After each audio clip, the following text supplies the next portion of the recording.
Welcome to the trial guide for Castrum Marinum. The fight with Emerald Weapon is divided into two phases. Let's get into breaking down the mechanics in each of them. Phase 1 begins in a circular platform, with Emerald Weapon using Emerald Shot. This is a tank buster ability that should be mitigated with cooldowns and shields and mended with heals. Now the boss gets ready to use Emerald Beam, and a series of attacks start to happen one after another. It starts with 2 cone AoEs coming from its front and back. The arrows around the boss indicate if the attack will be coming clockwise with a yellow spin marker or counterclockwise with a blue spin marker. An AoE marker will appear under the boss and it will be followed by 2 donut AoEs. When the first donut AoE pops up, Emerald Weapon will start spinning in the direction indicated by the arrows, followed by the front and back AoE attacks. To avoid getting hit, stay close to the cone attack as it spins while going in and out, dodging the circle and donut AoE markers. These circular AoE attacks will happen once more and the boss will stop spinning once it has completed a 360-degree turn.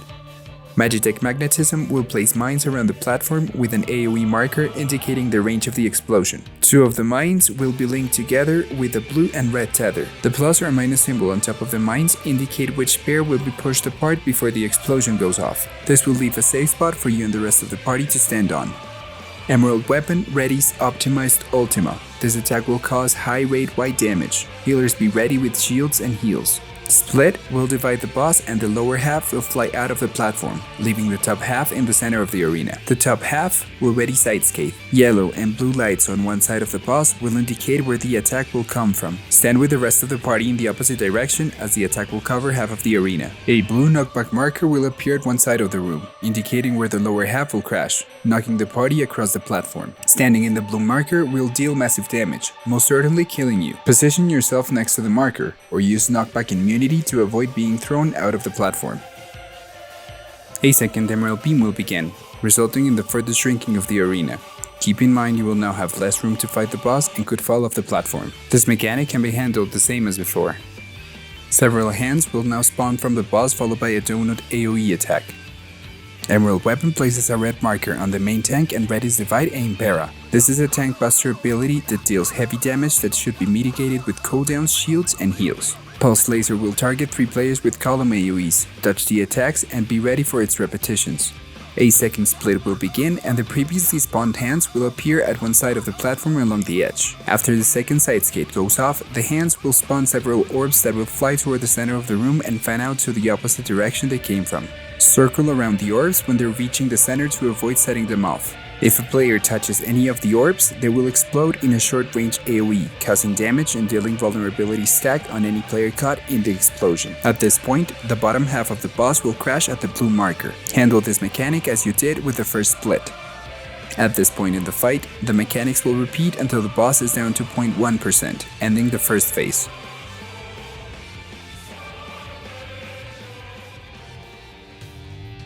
The second phase will take place in a different arena. In the new square platform, there is no chance of falling, but stepping on the marked bounds will instantly kill you. Devide and Impera will mark the main tank for a heavy tank buster and 6 players with a cone AoE. The rest of the party needs to spread around the back of the boss to avoid overlapping the cone attacks. The boss will then use Primus Terminus Est, which will mark 3 players with a blue column and arrows indicating the direction in which the player will be pushed. There will also be 3 AoE markers in the opposite direction of the arrows that will drop some swords and hit anyone standing in the impact zone. If you are one of the marked players, avoid being knocked into the AoE markers and stand as close to the edge as possible, or you could be pushed too far out of the platform. If any other player gets caught in the way of these column attacks, the player will too get caught in the knockback, most likely being pushed out of bounds and inevitably dying. Secundus Terminus Est will mark some of the players with an X sign or a plus sign. The plus marked players need to place their markers in the corner of the platform, while the X marked players in the cardinal directions. Then the party needs to stack in the center of the room where it'll be safe.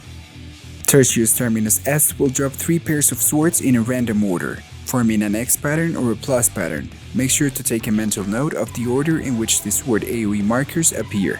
To avoid damage from this attack, stand near any of the 2 swords drops in the third set, making sure to avoid the damage from the first and second set.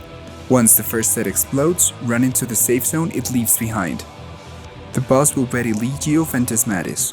Emerald Weapon will disappear and the Black Wolf's image will spawn in the center of the arena and ready rank and file. This attack will spawn a number of golden Imperial soldiers at the edge of the arena.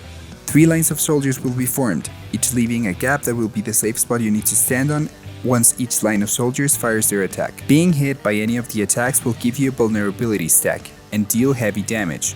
Keep in mind that the damage dealt to the Black Wolf's image will be transferred to the Emerald weapon, so try and get his health as low as possible while dealing with the mechanics thrown your way. From this point on, the mechanics will repeat until the boss is defeated. If you found the guide helpful, be sure to hit the like button. For any questions on the mechanics, let me know in the comment section down below. See you in another video. Thanks for watching.